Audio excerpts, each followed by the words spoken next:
Pardon. Vas-y. Ouais, j'ai fait un clin d'œil aux États-Unis en mode j'ai mis un pull genre New York, mais laisse tomber. On pourra penser à faire des bêtisiers après.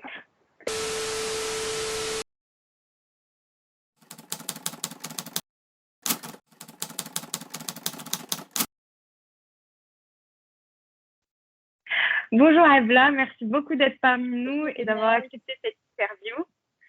Avec plaisir. Donc, on va directement commencer par te poser des questions sur différentes étapes de ton parcours. Donc, on va commencer d'abord par ce qui se réfère au lycée et au baccalauréat.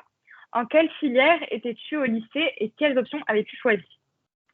J'étais en filière S. J'avais fait spé maths avec option théâtre. Théâtre, ça a toujours été un truc qui m'est cher au cœur. Et qui l'est toujours d'ailleurs.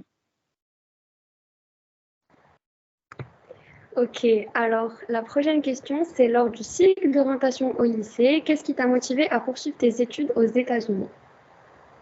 Au lycée, j'ai toujours été une personne, même au collège d'ailleurs, j'ai toujours été une personne très polyvalente, c'est-à-dire j'arrivais pas à choisir est-ce que je voulais faire sciences politiques ou bien est-ce que je voulais faire ingénierie. Et même si même si je me disais, OK, je vais choisir celle-là, je vais choisir celle-là, après j'avais toujours une envie de continuer à poursuivre l'autre, donc j'arrivais pas vraiment à me décider. Et le système américain, en tout cas le système universitaire américain, a une flexibilité dans les études que je n'ai pas vraiment trouvé dans d'autres pays, en France, au Maroc, même en Angleterre d'ailleurs. Donc c'est vraiment cette flexibilité qui m'a attirée, le fait que je puisse étudier, dans mon cas, computer science, mais aussi prendre plein de cours de littérature, des cours de langue, des cours de, de politique, des cours d'études de médias. Donc, plein de trucs qui m'intéressaient à côté, mais dont j'avais pas vraiment forcément envie de faire ma carrière. Donc, à côté juste pour comprendre, à côté de ton bachelor en computer science, t'as pris genre des matières qui n'ont rien à voir. Oui, j'ai pris beaucoup de matières qui n'ont rien à voir. J'irai par chaque trimestre, je devais prendre peut-être 2 cours qui étaient en relation avec mon diplôme et 2 cours qui n'avaient rien à voir, qui étaient juste quelque chose qui m'intéressait. Et c'est d'ailleurs encouragé parce qu'on a on a des requirements qui nous disent vous devez prendre 2 cours par exemple, investigation esthétique, ce qui est tout ce qui est art, 2 cours en engagement avec la diversité, 2 cours en ils avaient plusieurs domaines. Et donc j'étais obligée, mais franchement, c'est un truc qui s'est fait tout seul. Ok, super. Ok, donc en fait, l'idée, c'est que ce que tu nous dis, en fait, c'est que les États-Unis t'ont encouragé finalement, enfin, l'école t'a encouragé, le système américain en général a voulu que tu continues cette polyvalence que tu avais déjà au Oui, lycée. exactement. Ok, Exactement. super. Et ce que j'ai bien aimé, c'est que continuer cette polyvalence ne venait pas ne m'arrêtait pas à continuer sérieusement les matières sur lesquelles j'avais envie de construire ma carrière. Donc, j'ai construit ma carrière sur computer science, les sciences informatiques. C'est vraiment un truc, tout ce qui est technologie, j'adore ça et je vais continuer ma carrière dessus. Mais j'ai quand même appris beaucoup sur des sujets X et Y qui m'intéressaient, que je voyais dans le catalogue et je me disais, ouais, ça va être pas mal de passer un trimestre à réfléchir sur ce sujet. Super. Bah, écoute, on va continuer dans cette même optique en parlant des activités extrascolaires, des projets et associations dans lesquels tu étais investi au lycée et si tu considères que finalement ça t'a aidé dans les dossiers de candidature. J'étais très active dans les Moons quand j'étais au lycée. J'avais fait partie tu as fait les Moons, Inès? On a toutes Nous les deux. deux. Oui. Oh, vous les avez fait les deux? Oui, donc ça m'a. Moon. Vous étiez dans les mini. Oui. Et oui. Et oui. C'est pour ça Et que je reconnais les prénoms peut-être. d'ailleurs, toi, genre, en fait, ta génération, c'est celle qui a formé la mienne quand on a dû, genre, à peine commencer à se mettre dans le bain des moons, etc. Ça fait trop plaisir. Ouais, vraiment, Ça mais fait c'est ça. Et vraiment puis, plaisir. Et puis quand on a vu tout ce qui avait été accompli au lycée, forcément, enfin, ça te motive directement à suivre traces des anciens. Et en tout cas, pour moi, je pense que pour Rita, c'est la même chose. Moi, j'ai vraiment des souvenirs extraordinaires dans les Moons. Hein. Ça me fait plaisir. Oui, non, c'est vraiment une expérience incroyable. Ça m'a ouvert à tout ce qui est sciences politiques, relations internationales. D'ailleurs, à un moment, j'avais envie de poursuivre ça. Finalement, j'ai choisi ingénierie. Mais je pense vraiment les Moons, c'est ce qui m'a poussé à vraiment rester dans cette polyvalence. Parce que je me suis rendu compte qu'il y a des choses que j'ai pas envie de laisser tomber. Et c'est une philosophie que je garde maintenant et que j'essaye de garder en tout cas pour le reste de ma vie. C'est-à-dire, il y a beaucoup de matières, en tout cas, bon, c'était des matières, je suis plus à l'école, donc j'imagine beaucoup de domaines qui m'intéressent et j'ai pas besoin de laisser tomber un pour poursuivre l'autre. Donc, pour répondre à ta question, oui, pardon. C'est ça, c'est juste la deuxième partie de la question. Par rapport au dossier de candidature, est-ce que tu penses que ça a été vraiment un point, un pilier de tes dossiers de candidature, toutes tes activités extrascolaires, tes projets, tout ça? Oui, je pense, surtout dans un dossier pour les États-Unis, parce que ce qu'ils cherchent quand ils regardent un dossier, c'est quelqu'un qui a de la passion pour quelque chose, quelqu'un qui a une passion, qui a quelque chose qu'il ou elle aime et qui va poursuivre cette chose et qui va pas forcément se distinguer. Enfin, ça dépend des universités, mais en tout cas, qui va en faire quelque chose, qui va construire sur sa passion.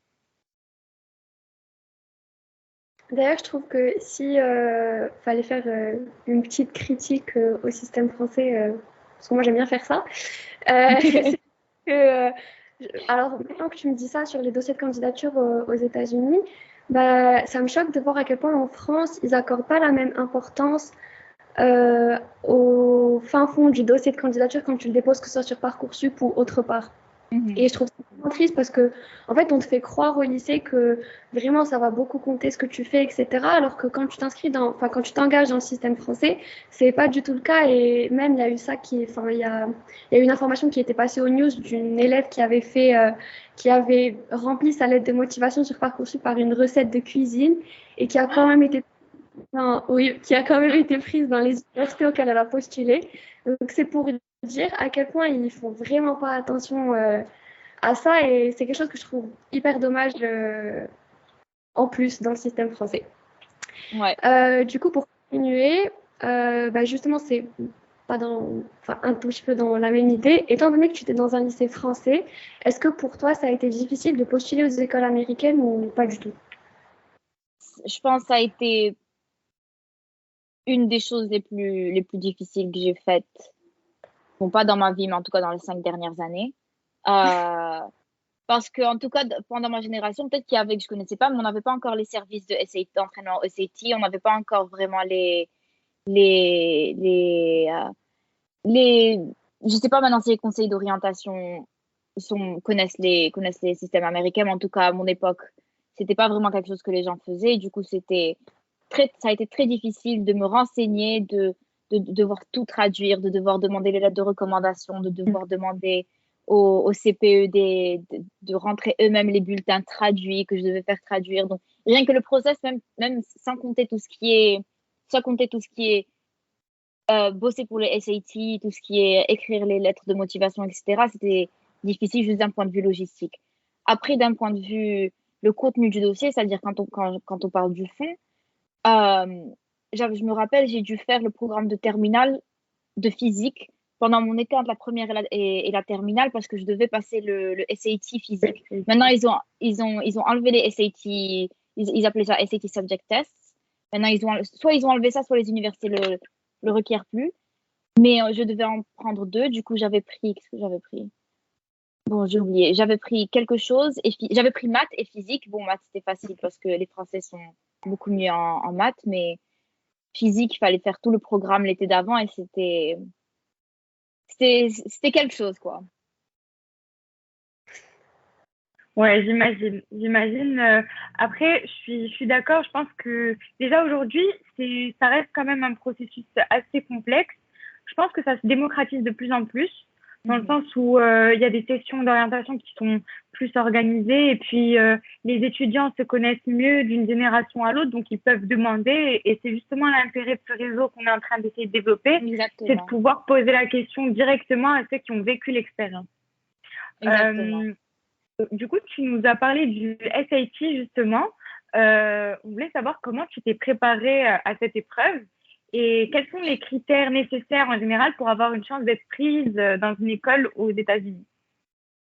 Ok, donc il y a deux questions différentes. La première, c'est par rapport au SAT. Franchement, c'était juste beaucoup d'entraînement. Ce que je faisais, c'est que chaque samedi, non, c'était un samedi sur deux, je passais un test en entier de 4 heures. C'était intense. Et du coup, c'était juste faire et refaire et refaire et refaire et garder en tête les erreurs que j'avais déjà faites pour ne plus les refaire. Donc, les concepts sont des concepts qu'on connaît tous, c'est-à-dire les maths, c'est des maths qu'on va tous connaître qu'on connaît tous à partir de la seconde ou première, à part peut-être pour 2 ou 3 sujets. Le reste, c'est des questions de compréhension de lecture, des questions d'écriture. Donc, franchement, c'est des concepts qui ne sont pas compliqués, mais c'est une manière de réfléchir à laquelle il faut s'habituer. Donc, c'est surtout faire et refaire et refaire. Et j'ai oublié la deuxième question. Désolée. Les critères nécessaires pour avoir une chance d'obtenir une place dans une école américaine. Donc, ça dépend vraiment des écoles. Pour la majorité, il faut bien sûr avoir un bon niveau scolaire, avoir ce qui veut dire des bonnes notes entre la troisième et la terminale. La terminale, il la regarde même pas. Je pense que mes notes de bac, je les ai envoyées à personne. Non, je suis sûre que mes notes de bac, je les ai envoyées à personne. Et un bon niveau de SAT, mais après ça, j'appellerais ça des prérequis. Après ça, c'est-à-dire une fois qu'ils voient que tu as de bonnes notes et de bonnes notes au lycée, des bonnes notes au SAT, c'est là où ils vont commencer à regarder les lettres de motivation, les activités extrascolaires et voir qui tu es en tant que personne et si tu es, ils appellent ça a good fit pour l'université, c'est-à-dire si tu vas pouvoir t'épanouir dans l'université. Ok, super. Du coup, pour finir ce segment sur le lycée et le bac, on aimerait bien que tu nous racontes une anecdote massignonnaise qui te marque encore au jour d'aujourd'hui. Ok, j'ai beaucoup réfléchi à cette question. Et je ne sais pas si vous allez vous en rappeler, mais je pense que c'était soit pendant ma troisième, soit pendant ma seconde, donc soit en 2015, soit en 2014, soit en 2015. On était encore à Ainsbet. Et je pense que un des directeurs, quelque chose s'était passé, mais en tout cas, ils avaient décidé de virer Sahraoui. Je ne sais pas si vous avez toujours Sahraoui. Et tout le monde a séché les cours. Et tout le monde s'était mis devant l'administration. Et tout le monde criait. J'essaie de me rappeler de ce qu'ils disaient. Mais il y avait des slogans. Les gens crient des slogans. Personne n'allait en cours. C'est-à-dire, maintenant, j'y repense. Je me dis, on avait un attachement avec Sahraoui. C'est un truc de fou. C'est-à-dire, c'était une icône de Massillon. Ouais. C'est vraiment un pilier. C'est une institution à part entière. Exactement. C'est une institution de Massillon. Mais aussi, genre, un attachement à dès qu'il y a un mouvement de foule au lycée, il faut que. Je me rappelle que moi, j'étais en 6e à ce moment-là. Et genre, c'est ma première fois à Ainsbet et tout. Et genre, j'ai vu ça et j'avais rien compris parce qu'en plus, qu'est-ce qui s'était passé? Je crois que j'étais en plein cours avec d'histoire géo arabe avec Essaoui. Et il y a des gens qui ont naître, genre. Ouais. Franchement, c'était. Alors, moi, imaginez que du coup, Serita était en 6e. Moi, j'étais encore au primaire, donc en CM2. Ah bon? Et pourtant, j'avais parce qu'on a 1 an de différence. Et pourtant, j'avais quand même eu des échos. Alors que, que ce soit en termes de distance ou en termes de niveau où c'était primaire et collège, c'était vraiment le jour et la nuit. Pourtant, j'avais eu des échos de ma sœur et même des professeurs au primaire. Tellement c'était l'événement du moment. Au final, c'était un truc. On a bien fait notre job parce que Sahraoui, je crois, même jusqu'à ta génération, c'est 1 an de moins que moi, mais jusqu'à ta génération, il était encore là, je pense. Même à Bouskoura, donc il nous a suivis de Ainsbet. Non, il nous a suivis à Bouskoura, je me rappelle. Donc, il nous avait tous surpris d'ailleurs. Je me demande s'il est encore. Genre. C'est une bonne question. Oui, hein. Une bonne question. D'après les retours que j'ai des petits frères et petites sœurs de mes amis, je pense qu'il est toujours là et je sais qu'il sera là encore longtemps parce qu'il a donné le sourire à beaucoup d'enfants, hein, quand même. Bah oui. C'est clair.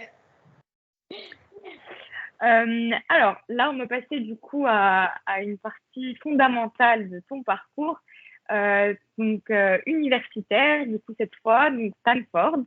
Est-ce que tu peux nous en dire plus? Donc, pourquoi l'université de Stanford en particulier? Donc, j'avais choisi Stanford parce qu'ils sont très, très poussés dans tout ce qui est ingénierie. Je savais que l'ingénierie était quelque chose que je n'allais pas laisser tomber, mais c'était pas aussi poussé que des endroits comme MIT, qui sont juste ingénierie. C'est-à-dire, MIT se rapproche beaucoup plus des systèmes français. Bon, il y a toujours de la polyvalence, mais ça ressemble beaucoup plus aux écoles supérieures que Stanford, par exemple. Et d'autres écoles, comme par exemple Harvard, Yale et Princeton, avaient une flexibilité qui était un peu trop pour moi. C'est-à-dire, c'est quand même assez déstabilisant venant d'une école marocaine. Et puis, il y avait aussi ce challenge de partir à l'autre bout du monde. C'est-à-dire, je me dis, waouh, la Californie. Voici, bon, je vais aller en Californie. Et du coup, c'était allurant, quoi. Là, on va continuer sur ton bachelor, plus particulièrement. Du coup, quel est le contenu des cours d'un Bachelor of Science in Computer Science? Donc, c'était Donc, les 2 premières années étaient communes à toutes les sciences de l'ingénierie. Donc, c'était beaucoup de maths, beaucoup de physique, énormément de maths, énormément de physique. Et puis, beaucoup de cours d'introduction à différents types d'ingénierie, juste pour qu'on soit sûr qu'on choisisse le bon domaine d'ingénierie. Et puis après, quelques cours de base sur computer science, sur la programmation, sur les théories de programmation, sur les théories de computer science, qui est franchement que des maths, parce que les ordinateurs, c'est juste des machines à maths. Elles sont débiles, mais c'est des machines à maths. Et puis après, une fois qu'on a tous une base de programmation, on comprend bien ce que c'est qu'un système informatique, comment marchent les ordinateurs, comment marchent les systèmes. Après, on pouvait choisir des focus. Et moi, je choisis focus intelligence artificielle. Ok, donc il faut retenir beaucoup, beaucoup de maths. Donc, énormément. Les maths, c'est vraiment pas fait pour toi. Et juste par curiosité, c'est quoi la matière que tu as le plus aimée? J'ai adoré un cours qui s'appelait CS103 et c'était la théorie de computer science. Et du coup, c'était juste, bon, vu que les Américains ne sont pas aussi forts que les Français en tout ce qui est démonstration et tout, du coup, la première partie du cours, c'était juste apprendre comment faire des démonstrations. La deuxième partie du cours, c'était rentrer dans les théories des problèmes qui étaient solvables par un ordinateur et les problèmes qui ne sont pas solvables. Le PNP problem. C'est la théorie de la solvabilité d'un problème mathématique, en gros. Et c'était super intéressant, très dur, mais super intéressant. Bon, je suis pas rentrée dans ça parce que je pense que je suis pas assez forte dans ça pour le faire, mais c'était quand même 6 bonnes semaines d'apprentissage. C'est cool en vrai. Donc, en plus d'avoir le côté pratique, tu avais aussi le côté théorique lié à la matière. Ah, énormément. Je pense j'ai commencé à faire de la pratique ma dernière année, je pense, majoritairement. Okay. Les 2 premières années étaient très théoriques, la troisième un mélange des deux et la quatrième était très pratique. Okay. Mais du coup, pourquoi ce bachelor-là en particulier et pas un autre? C'est quoi la plus-value de ce programme-là? Parce que j'imagine que dans des universités américaines comme ça, il doit y avoir un panel monstrueux de choix et que ça ne doit pas être évident finalement de se diriger directement vers le Bachelor of Science in Computer Science aussi spécifique que ça. Ouais. Donc, déjà, à Stanford, il y a vraiment une culture de computer science, vu que c'est au milieu de la Silicon Valley. Du coup, ils ont fait un très bon boulot pendant les premières semaines ils ont fait du marketing pour le major, pour le programme. Et en tout cas, ça a réussi sur moi. Et ce qui m'a attirée vers ça, franchement, c'est vraiment le fait que ça soit une matière qui soit basée sur les maths. Parce que les maths, ça a toujours été ma passion. J'ai toujours adoré les maths. Euh, mais les autres programmes étaient, c'est-à-dire les programmes qui étaient juste théoriques en maths n'étaient pas trop pour moi. Les programmes qui étaient ingénierie mécanique avaient un peu trop de physique pour moi. Bon, j'aime bien la physique, mais pas autant. Donc, finalement, je me suis rendu compte qu'est-ce que je peux faire qui involve des maths, mais qui ne soit pas que des maths. Et après, je me suis rendu compte que c'est ça ce que c'est computer science, c'est l'étude des maths pour la rendre utile, pour la rendre automatisée, pour la rendre utile, pour la, l'exploiter en gros. J'aime pas ce mot, mais bon, vous voyez ce que je veux dire. Bon, en tout cas, on ressent ta passion pour le domaine. Du coup, ça, c'est cool. Et donc, on aimerait bien que tu nous parles un peu plus des débouchés de ce domaine-là, justement, que ce soit aux États-Unis ou par exemple au Maroc, si tu peux. Donc, les débouchés au début sont surtout tout ce qui est ingénierie informatique dans n'importe quelle entreprise, c'est-à-dire, par exemple, dans des entreprises de consulting, dans des entreprises de jeux vidéo, dans des entreprises comme Facebook, comme Google, comme Twitter. Euh, mais après, si quelqu'un veut s'avancer un peu plus dans le domaine, ça peut aller aussi dans le domaine de l'innovation. C'est-à-dire maintenant, les plus grandes innovations qu'on voit sont surtout des innovations en rapport avec de nouvelles applis, de nouveaux gadgets, de nouveaux moyens d'utiliser une technologie existante. Donc, pour les personnes intéressées dans tout ce qui est entrepreneuriat, c'est aussi un débouché important parce que si tu as si tu as une compréhension profonde de computer science, c'est plus facile pour toi d'innover dans ce domaine et les innovations les plus importantes dans le monde sont dans ce domaine. Après, bien sûr, il y a tout ce qui est master, doctorat pour entrer dans la recherche, ce qui est quelque chose que je considère pour mon futur. Euh, bon, là, j'ai fait un résumé, mais bien sûr, ça peut aller, c'est très vague ce que je dis, mais ça peut être aussi poussé, aussi simple que ça.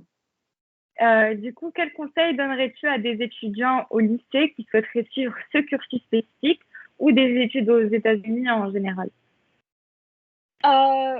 Pour ce cursus spécifiquement, je conseillerais vraiment de se donner à fond dans les maths, de se donner à fond dans tout ce qui est démonstration, dans tout ce qui est juste vraiment comprendre les maths. Je ne sais pas maintenant si on a un programme ou bien une matière informatique au lycée où vraiment on apprend vraiment ce que c'est la programmation. Mais en tout cas, si c'est quelque chose qui est offert, ça serait génial. Il y a aussi plein de vidéos sur YouTube qui apprennent ça. C'est-à-dire que c'est très démocratisé l'apprentissage de computer science. C'est très facile de trouver des ressources sur Internet. Donc, faire des petits projets à droite, à gauche, le plus dur, c'est de commencer. Le plus dur, c'est de se lancer. Une fois que tu as commencé, les vidéos, les guides sont très faciles à suivre. Donc voilà, je donnerais vraiment ce conseil. Et puis pour les études aux États-Unis en général, je dirais juste se donner à fond au lycée dans tout ce qui est études, mais aussi se donner à fond en tant que personne, vraiment comprendre qui tu es en tant que personne, qu'est-ce que tu veux de ton parcours supérieur. Le processus de postuler aux États-Unis, dans une université aux États-Unis, a été un processus très introspectif pour moi, parce qu'il demande vraiment une réflexion profonde sur qui on est en tant que personne, qu'est-ce qu'on cherche, qu'est-ce qui nous motive intellectuellement. Donc voilà, vraiment réfléchir sur ces sujets-là. Okay. La prochaine question, je la trouve hyper intéressante parce que, en fait, c'est soit ça passe ou ça casse. Soit ça va alimenter, soit ça va démystifier le fantasme qu'on a de l'Amérique et de la vie en Amérique. Du coup, à quoi ressemble la vie étudiante dans une telle université? Elle est beaucoup, beaucoup plus stressante que ce qu'on voit dans les films. C'est-à-dire, elle ressemble énormément à ce qu'on voit dans les films, mais elle est aussi très différente de ce qu'on s'imagine. C'est-à-dire, bien sûr, il y a tout ce qui a un campus avec les dortoirs, les amitiés dans les dortoirs, les bibliothèques, les zones communes, les grands espaces verts.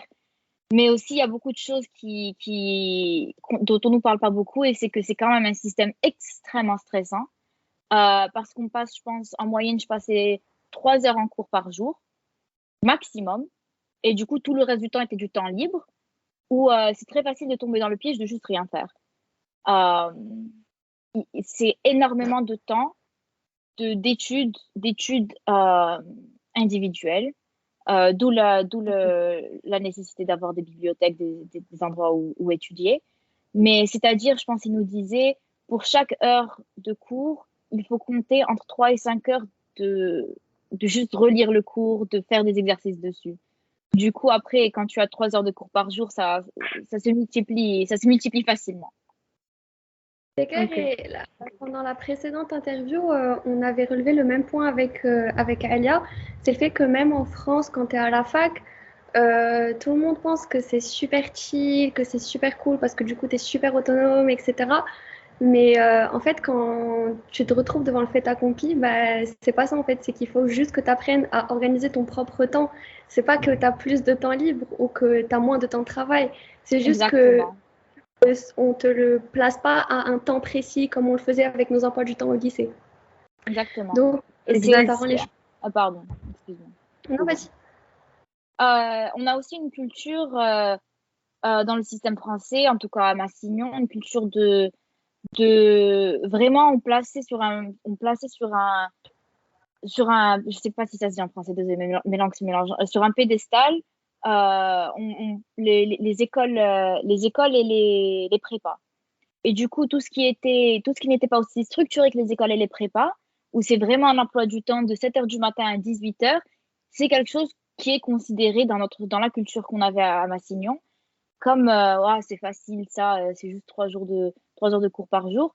Mais Ouais. franchement, j'irais jusqu'à dire que le cursus que j'ai passé à Stanford, je comparais ça à des études, à des prépas. Et d'ailleurs, j'ai des amis qui ont fait prépa, qui ont vu le rythme. Et c'est un rythme très comparable. Je peux pas parler, et je suis sûre que c'est la même chose pour les facs en France. Donc, franchement, je dirais à n'importe qui, il existe des options au-delà de la prépa qui sont tout aussi valables et tout aussi intenses et tout aussi stimulantes.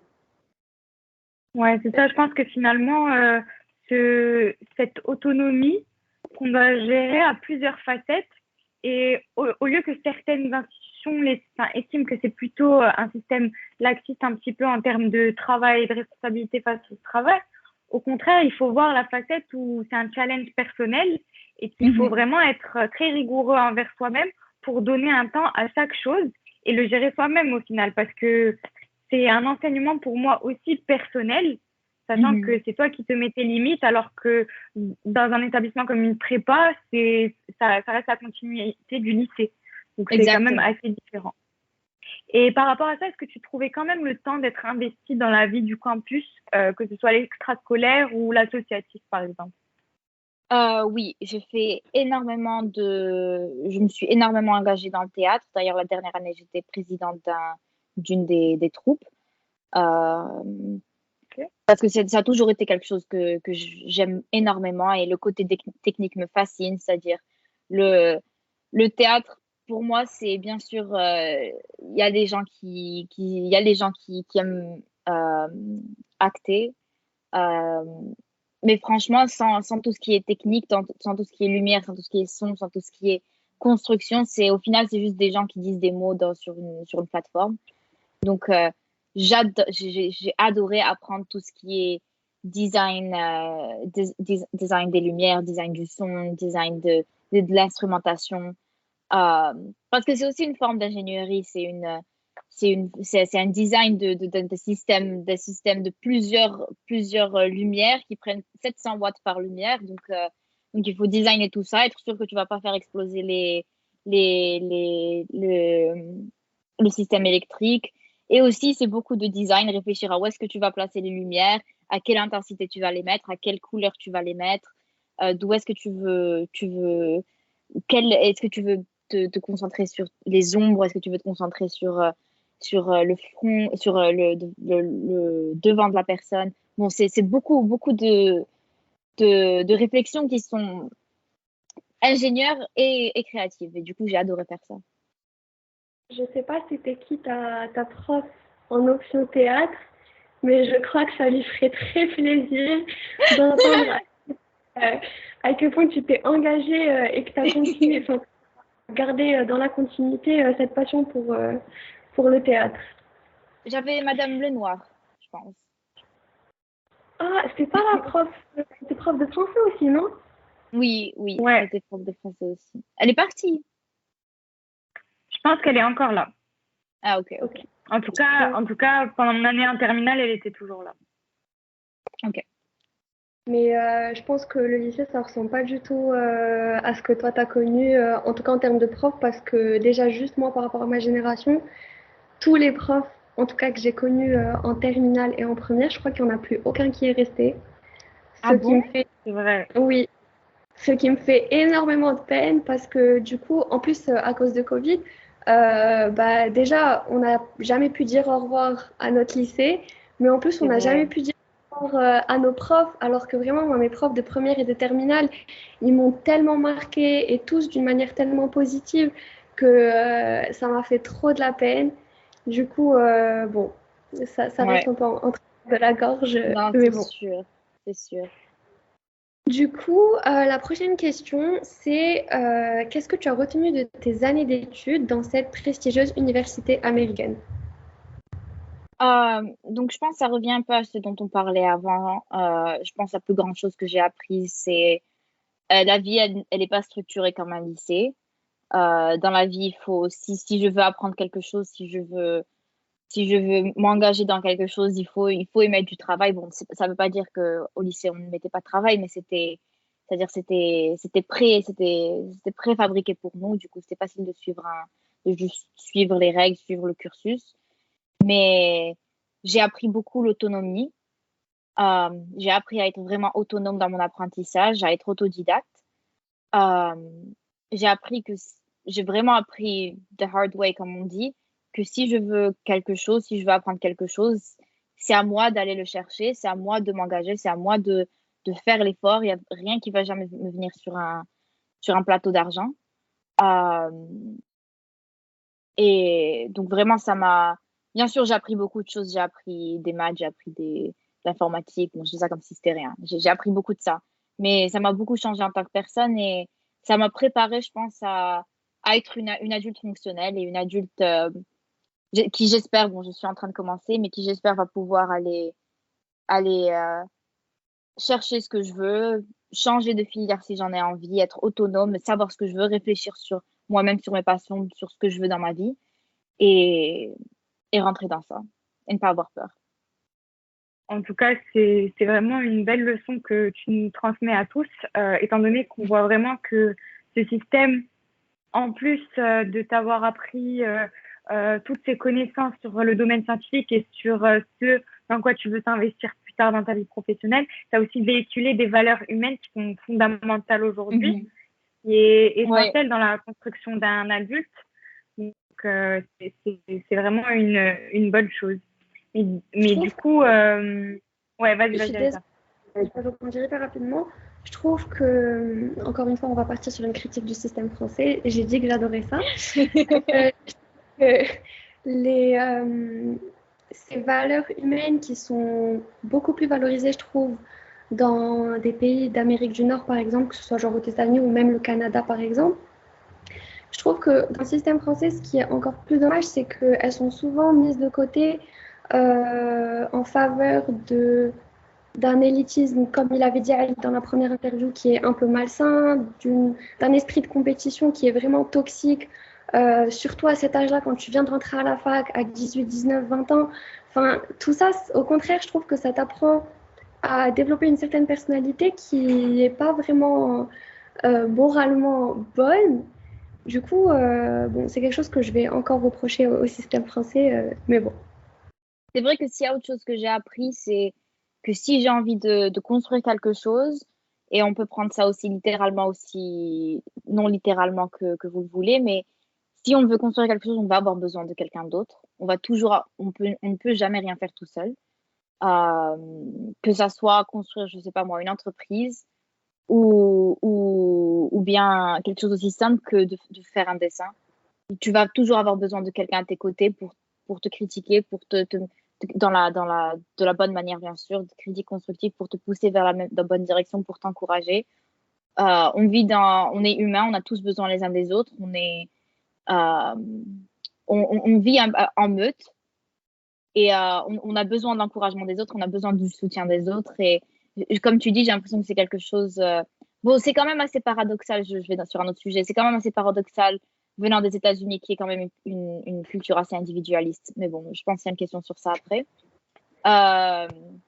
Mais en tout cas, mon expérience dans l'université à Stanford, dans l'expérience que j'ai eue, c'est que les gens sont très ouverts d'esprit, beaucoup dans la culture d'aider son prochain, que ce soit d'un point de vue associatif ou d'un point de vue aider à finir ses devoirs.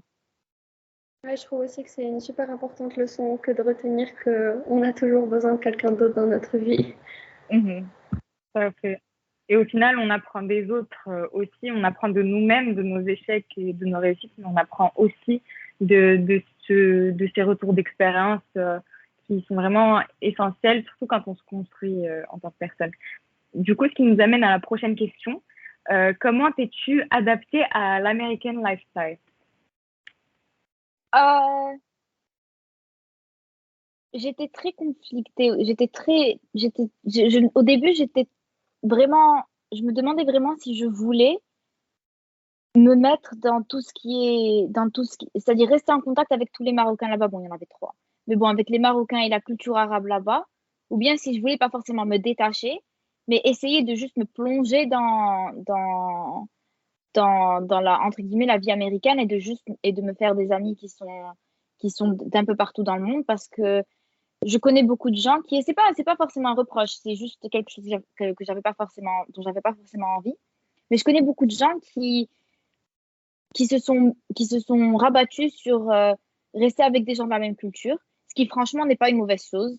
C'est-à-dire, moi aussi, j'adorais partir pendant Ramadan au Ftour qu'organisait l'association arabe. J'adorais partir dans le centre culturel arabe. Mais j'ai essayé de ne pas me rabattre sur ça pour ma vie sociale. J'ai essayé de vraiment me dire, je prends ce qui vient, je m'ouvre à n'importe qui vient. J'ai pas envie de forcément rester dans le confort de ce que je connais.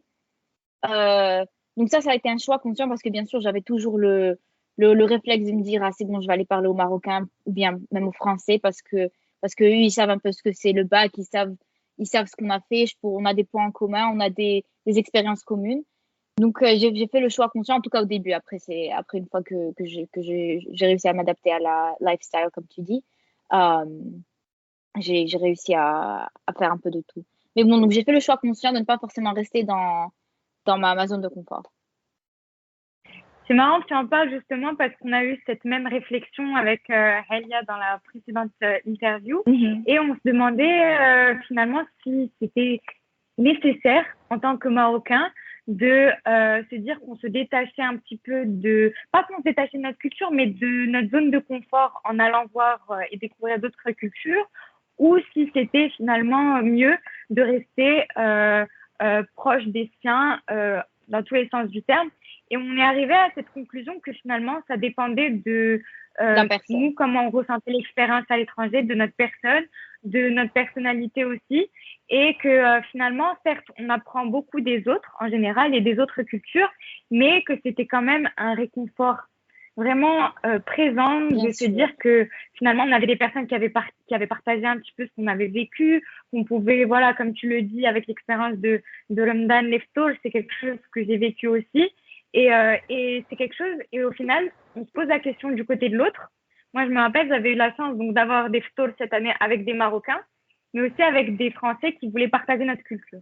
Et ça, c'est beau quand on peut avoir ce mélange culturel, je pense. Exactement. Donc, finalement, ça dépend de la personne. Ouais. En tout cas, ce que j'ai fait, c'est pendant mes premiers mois, j'ai essayé pas. J'aime pas le mot me détacher, parce que je ne suis pas vraiment détachée. J'ai juste essayé de ne pas me rabattre. Je pense que le meilleur moyen d'exprimer ça, c'est de ne pas me rabattre sur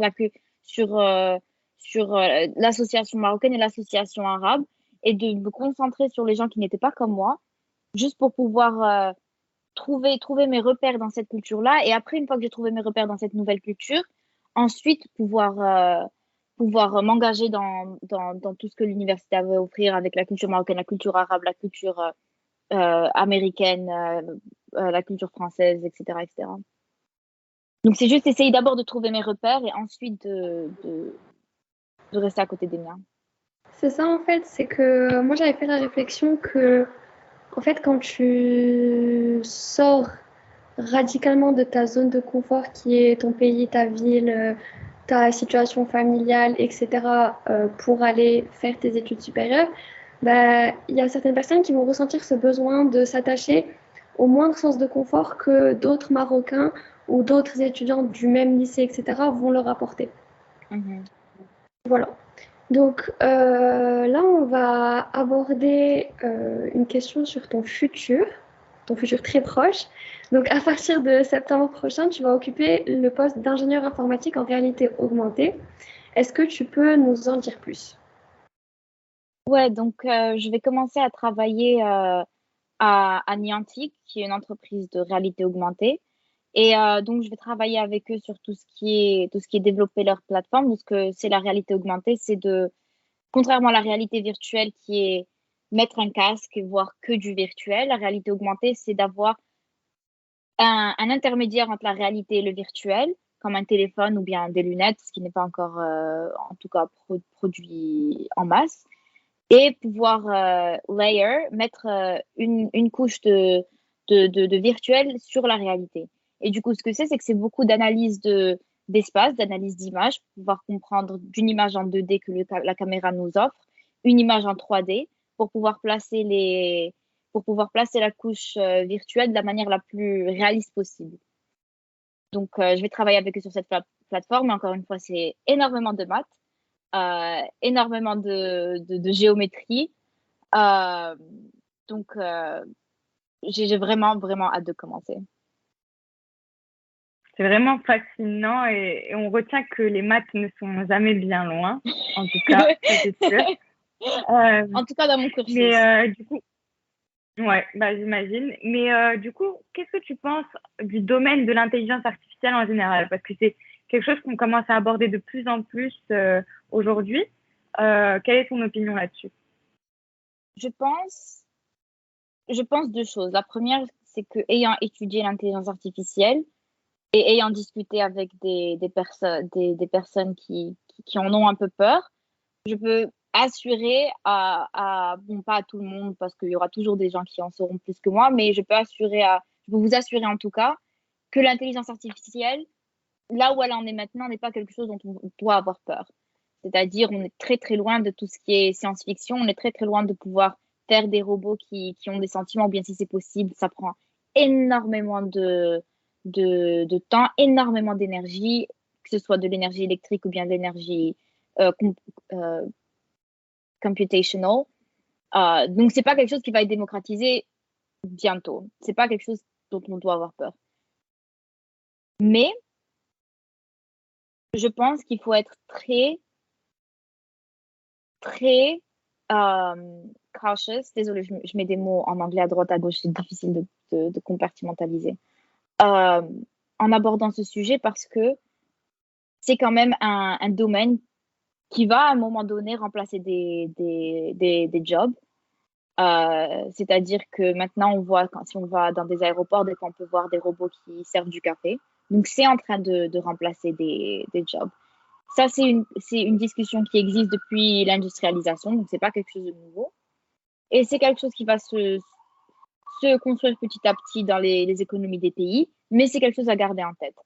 Maintenant, en termes de tout ce qui est, oui, l'intelligence artificielle les robots vont faire une révolution, vont take over le monde, etc. C'est pas vraiment quelque chose dont on peut avoir peur maintenant. On est très, très loin de ça. C'est-à-dire, j'arrive à peine à faire mes programmes reconnaître un chat ou un chien. Donc, bon, moi, je suis qu'étudiante, mais en tout cas, c'est pas. Il y a ce brouillard de peur autour de l'intelligence artificielle qui, en tout cas pour l'instant, à ce que je sache, à mon niveau d'études, n'est pas forcément nécessaire. Euh, Au final, l'intelligence artificielle, c'est quoi? C'est juste un moyen d'utiliser encore une fois des maths, c'est des dérivés, pour reconnaître des motifs. des motifs dans la vision, des motifs dans ce que les gens disent, des motifs je sais pas moi, dans des comportements. C'est un moyen de voir de voir des données et de mettre un sens dessus ou de mettre une étiquette dessus.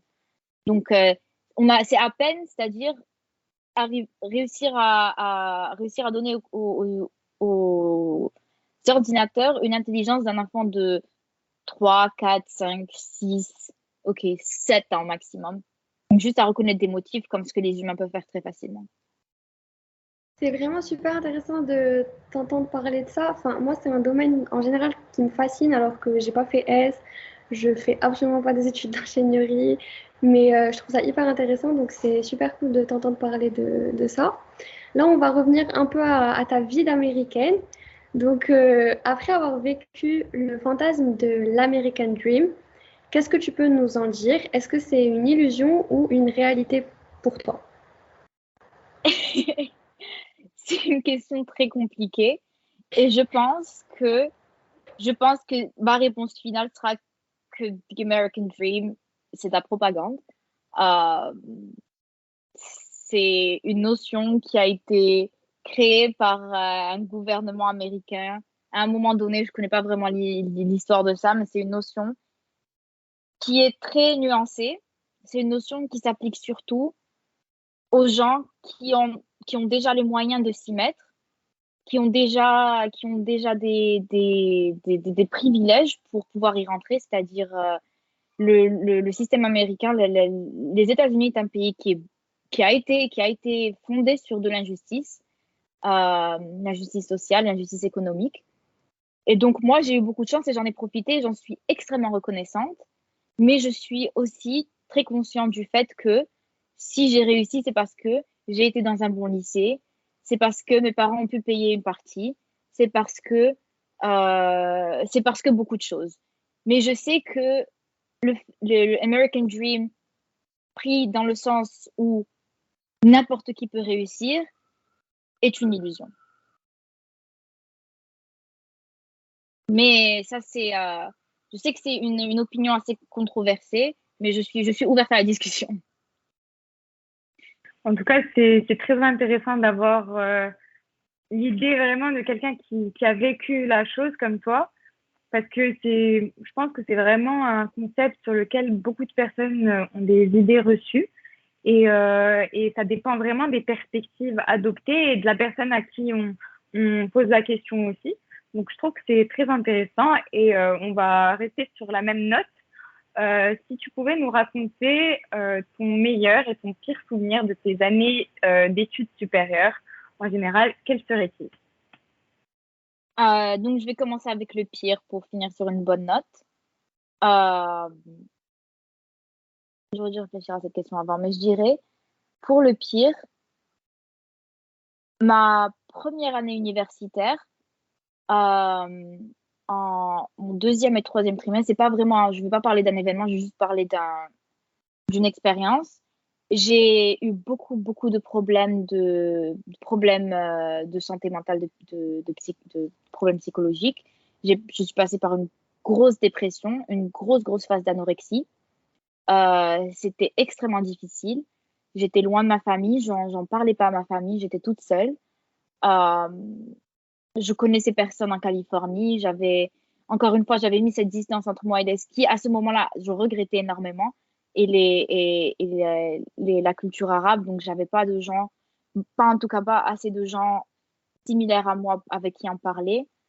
Euh, les, j'étais, j'étais vraiment j'avais l'impression d'être en train de flotter dans un océan et de ne pas savoir où j'étais, de ne pas savoir qui j'étais, de ne pas savoir comment arriver à une rive. J'étais juste perdue. Et bien sûr, je sais pas qu'est-ce qui a causé quoi, si c'est les problèmes mentaux qui ont causé ça ou si c'est ça qui a causé les problèmes mentaux. En tout cas, j'ai passé mon deuxième, troisième trimestre de la première année affreux. J'étais tout le temps en pleurs, j'avais tout le temps très faim. Euh, et puis, aux États-Unis, en tout cas en Californie, il y a une grosse culture de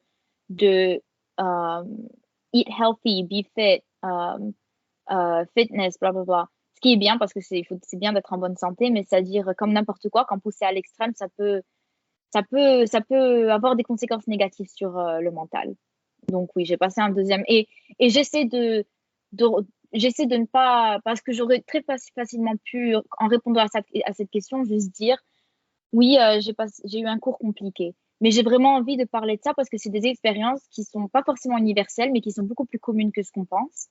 Les problèmes de santé mentale, et c'est des problèmes qui sont aussi, com- aussi difficiles à résoudre et aussi difficiles à aborder que des problèmes de santé physique. Et pourtant, c'est quelque chose dont on ne parle pas, surtout au Maroc. C'est quelque chose qui est très chez moi, c'est un truc dont on ne parle pas. C'est-à-dire, même quand ma famille en parle maintenant, ils disent juste منين عافيتي, alors que franchement, c'est juste, c'était un symptôme, c'était pas le mal en soi. Mohim, tout ça pour dire, j'ai vraiment envie de parler de ça et c'est normal la première année. En tout cas, la majorité des gens que je connais sont Vraiment, passés par un. je vais Oui, te vas-y, couper continue. rapidement parce que j'ai hyper envie de te dire merci de parler de ça et je te remercie énormément parce que en tant que quelqu'un qui est passé par la même chose pendant sa première année d'études supérieures et je me sens hyper, tu sais, genre heard et reconnue parce que Mhm. comme tu dis, on ne parle vraiment pas assez, c'est pas un sujet qui est hyper abordé et il n'est pas abordé en faveur aussi de la pression sociale que les gens te mettent à te dire que ouais, tes années d'études supérieures, ça doit être les meilleures années de ta vie, Exactement. tu dois passer de A à Z, ça doit être la fête tout le temps, tu dois être hyper heureux, tu dois faire beaucoup d'amis, c'est tes meilleurs souvenirs que tu vas garder jusqu'à la fin de ta vie. Et du coup, d'entendre quelqu'un d'autre me dire que, bah écoute, non, moi aussi c'était la merde pendant un moment, ça me fait super plaisir. Mais dans un Bien bon sûr. sens, pas un mauvais, pas une expérience super fun pour toi. Donc, Je comprends. merci beaucoup du fond du cœur.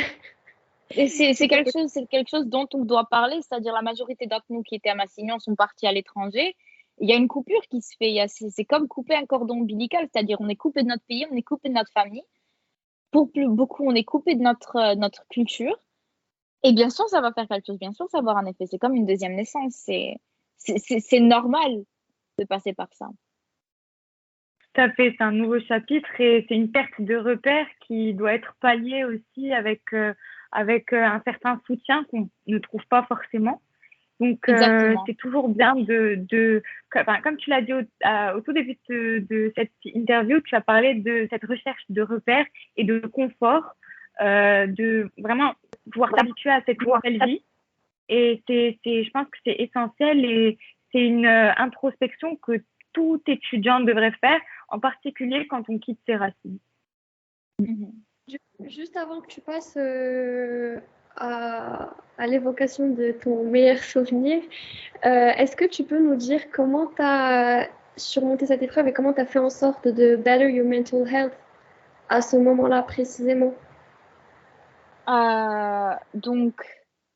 Donc, ce que j'avais fait, c'est l'été après ma première année, j'avais le choix entre soit faire un stage ou bien rester à l'université faire de la recherche. Et même si je me... Et bien sûr, il y a de la pression pour rester à l'université, de faire quelque chose de productif pendant son été, mais ce que j'ai fait, je suis juste rentrée à la maison. Je suis rentrée au Maroc, j'ai passé un été à rien faire au Maroc et ça m'a énormément aidée.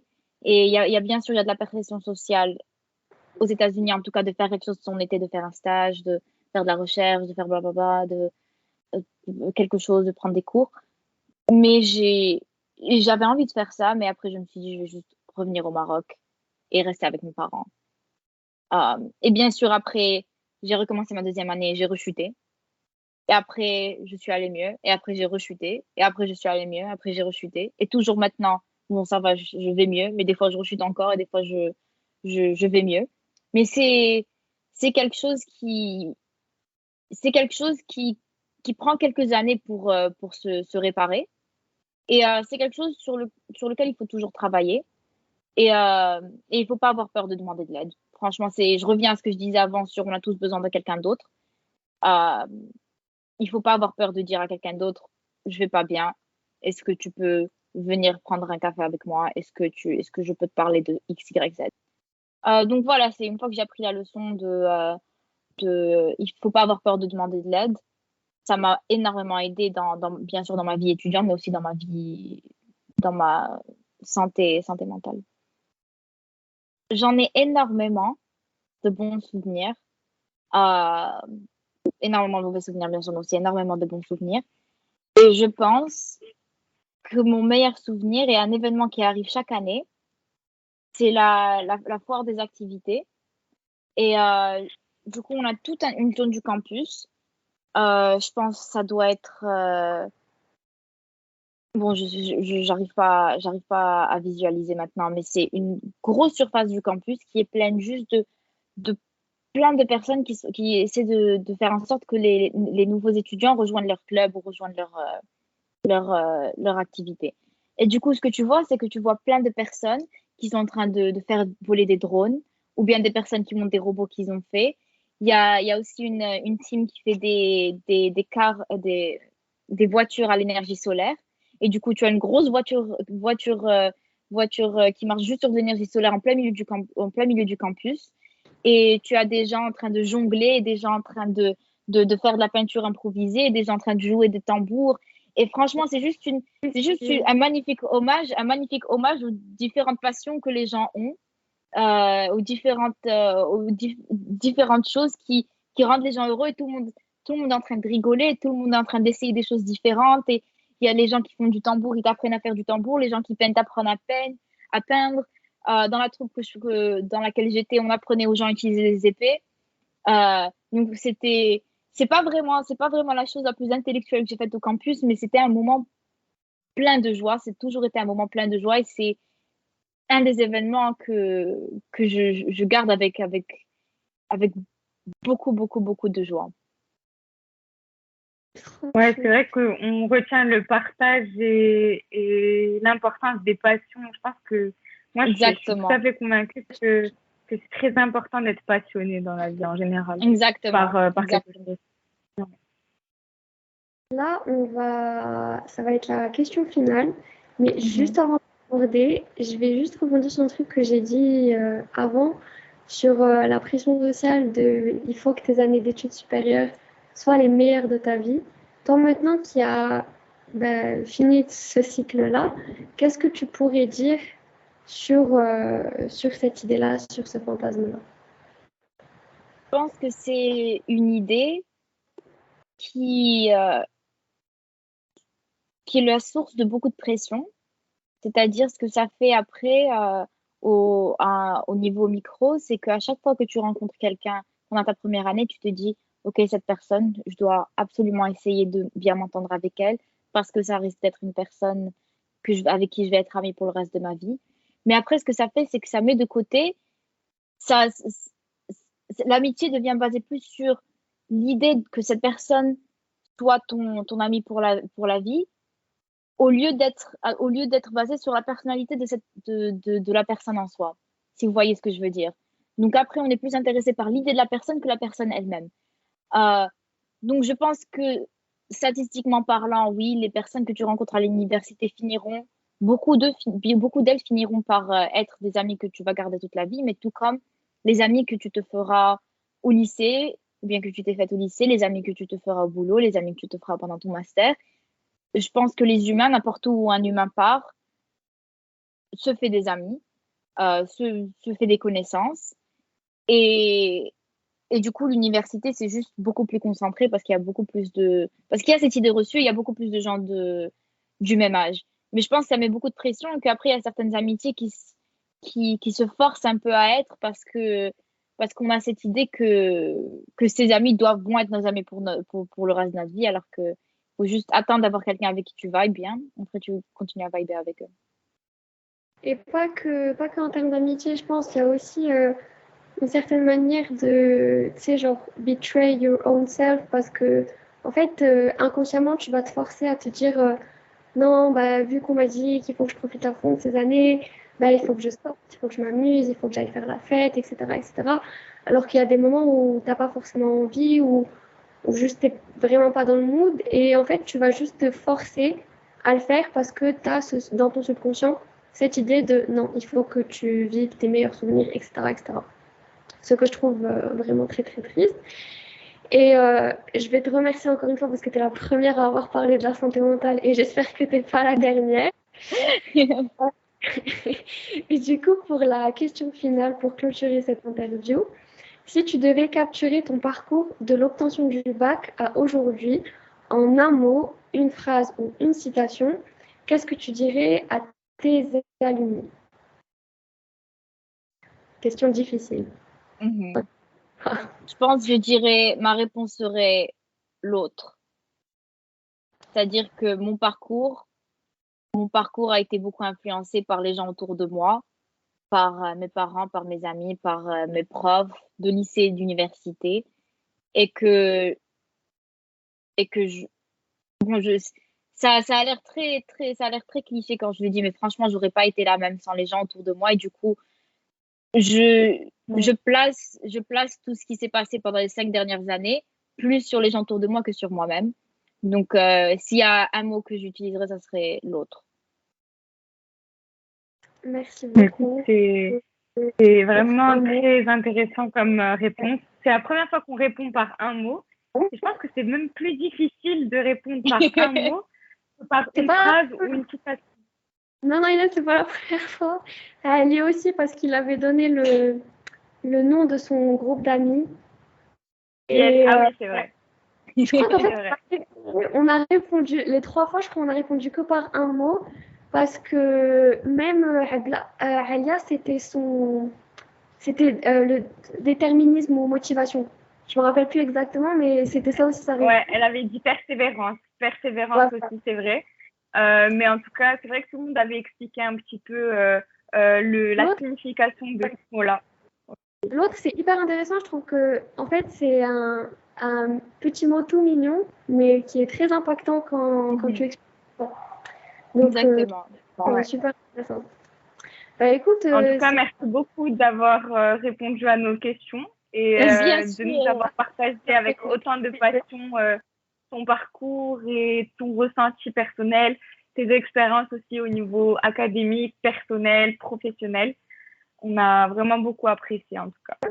ça fait Ouais. super plaisir. C'est hyper important de discuter avec toi. Merci beaucoup de nous avoir donné de ton temps. C'était vraiment, vraiment super. Bien sûr, c'était un plaisir J'espère partagé et franchement, c'est génial d'entendre, de voir l'initiative des, des, des, des, des promotions plus jeunes que moi et de voir que l'esprit massignonné continue.